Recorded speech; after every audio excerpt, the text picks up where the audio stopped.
ಶ್ರೀ ನಿಜಗಲ್ಲು ಸಿದ್ದರಬೆಟ್ಟ ದೇವಸ್ಥಾನಗಳ ಸೇವಾ ಸಮಿತಿ ವತಿಯಿಂದ ಪ್ರತಿ ವರ್ಷದಂತೆ ಈ ವರ್ಷ ಡಿಸೆಂಬರ್ 1 ಮತ್ತು 2ನೇ ತಾರೀಕು ನಿಜಗಲ್ಲು ಸಿದ್ದರಬೆಟ್ಟದ ಆರಾಧ್ಯ ದೈವ ಸಾವಿರಾರು ಕುಟುಂಬಗಳ ದೈವ ಆದಂಥ ಸಿದ್ದಪ್ಪನ ಜಾತ್ರೆ ಹಾಗೂ ಹದ್ದೂರಿ ಹನುಮ ಜಯಂತಿ ಕಾರ್ಯಕ್ರಮವನ್ನು ಪ್ರತಿ ವರ್ಷದಂತೆ ಈ ವರ್ಷವೂ ಸಹ ನಡೆಸ್ತಾ ಇದ್ದೇವೆ. ಹಾಗಾಗಿ ಮೊದಲನೇ ದಿನ ಏನು ಸಿದ್ದಪ್ಪನ ಜಾತ್ರೆಯನ್ನು ಮಾಡ್ತಾಯಿದ್ದೀವಿ. 1ನೇ ತಾರೀಕು ಅವತ್ತು ಕುರುಕ್ಷೇತ್ರ ನಾಟಕ ಇರುತ್ತೆ. ನಂತರ ಸಂಜೆ 6 ಗಂಟೆಗೆ ಸಿದ್ದಪ್ಪನ ಸನ್ನಿಧಿನಲ್ಲಿ ಹೋಮ, ರುದ್ರಾಭಿಷೇಕ, ಮಹಾಮಂಗಳಾರತಿ, ಪ್ರಸಾದ ವಿನಿಯೋಗ ಇರ್ತದೆ. 2ನೇ ತಾರೀಕು ಬೆಳಿಗ್ಗೆನೆ ಹನುಮಂತನ ದೇವಸ್ಥಾನದ ಮುಂದೆ ಹಯಗ್ರೀವ ಹೋಮ ಮತ್ತು ಅಭಿಷೇಕ, ಉಳಿದಂಥ ಎಲ್ಲ ಪರಿವಾರ ದೇವತೆಗಳಿಗೂ ಸಹ ಅಭಿಷೇಕಗಳಿರುತ್ತೆ, ಮಹಾಮಂಗಳಾರತಿ ಆಗುತ್ತೆ. ಅದಾದ ನಂತರ 12 ಗಂಟೆಗೆ ಬೀರಗೊಂಡನಹಳ್ಳಿಯಿಂದ ಸಿದ್ದೇಶ್ವರ ಸ್ವಾಮಿಯ ಉತ್ಸವ ಮೂರ್ತಿಯನ್ನು ಸಿದ್ದಪ್ಪನ ಸನ್ನಿಧಿಗೆ ತೆಗೆದುಕೊಂಡು ಬರೋರಿದ್ದಾರೆ. ಅದೇ ದಿನ ಮತ್ತು ಮಧ್ಯಾಹ್ನ 1:15 ಸಂಪೂರ್ಣ ರಾಮಾಯಣ ಎಂಬ ನಾಟಕ ಇರುತ್ತೆ. ಮತ್ತು ಇಡೀ ನೆಲಮಂಗಲ ತಾಲೂಕಿನ ಬೇರೆ ಬೇರೆ ಭಾಗಗಳಿಂದ ತುಮಕೂರು, ದೊಡ್ಡಬಳ್ಳಾಪುರ, ಮಾಗಡಿ ಎಲ್ಲ ಕಡೆಯಿಂದ ಹನುಮನ ಭಕ್ತರು ವ್ರತಧಾರಿಗಳಾಗಿ ಹನುಮ ಮಾಲೆಯನ್ನು ಧರಿಸಿ ಆ ಬೆಟ್ಟಕ್ಕೆ ಪಾದಯಾತ್ರೆಯಲ್ಲಿ ಬರುವಂಥವರಿದ್ದಾರೆ. ಅವರೆಲ್ಲರೂ ಸಹ ಹಾಬಸ್ಪೇಟೆಯ ರಾಜಬೀದಿಗಳಲ್ಲಿ ಏನು ಸ್ವಾಮೀಜಿಗಳ ದಿವ್ಯ ಸಾನ್ನಿಧ್ಯದ ಜೊತೆಯಲ್ಲಿ ಜಾನಪದ ಕಲಾ ತಂಡಗಳೊಂದಿಗೆ ಪೂರ್ಣಕುಂಭ ಸ್ವಾಗತವನ್ನು ಕೋರ್ತಾ ಅವರನ್ನು ಬರಮಾಡ್ಕೊಳ್ಳೋವಂಥದ್ದು ಇರುತ್ತೆ.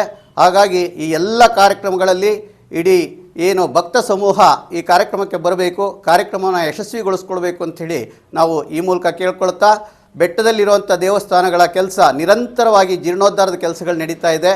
ಹಾಗಾಗಿ ಅದಕ್ಕೆ ಭಕ್ತರು ತಮ್ಮ ತನು ಮನ ಧನಪೂರ್ವಕವಾಗಿ ಪಾಲ್ಗೊಂಡು ಆ ಸಿದ್ದರ ಬೆಟ್ಟದ ಎಲ್ಲ ಜೀರ್ಣೋದ್ಧಾರದ ಕೆಲಸಗಳಿಗೆ ಸಹಕಾರ ನೀಡಬೇಕು ಅಂಥೇಳಿ ನಾವು ಈ ಮೂಲಕ ಕೇಳ್ಕೊಳ್ತಾ ಇದ್ದೀವಿ. ಶ್ರೀ ನಿಜಗಲ್ಲು ಸಿದ್ದರ ಬೆಟ್ಟ ಅಂದರೆ ಕರ್ನಾಟಕ ರಾಜ್ಯ ಅಲ್ಲ, ಭಾರತ ದೇಶದಲ್ಲಿ 13 ದೇವಸ್ಥಾನಗಳನ್ನು ಒಳಗೊಂಡಿರುವಂಥ ಏಕಶಿಲಾ ಬೆಟ್ಟ ಅಂದರೆ ನಮ್ಮ ಶ್ರೀ ನಿಜಗಲ್ಲು ಸಿದ್ದರ ಬೆಟ್ಟ.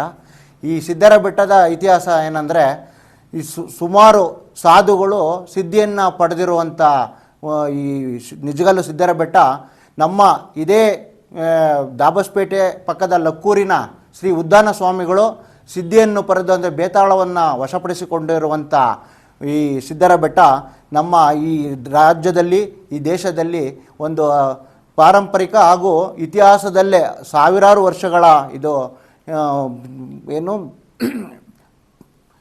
ಪರಂಪರೆ ಹಾಗೂ ಇತಿಹಾಸವನ್ನು ಉಳ್ಳಂಥ ಒಂದು ನಿಜಗಲ್ಲು ರಾಣಿ ಇದ್ದಂಥ ಒಂದು ಈ ಬೆಟ್ಟ.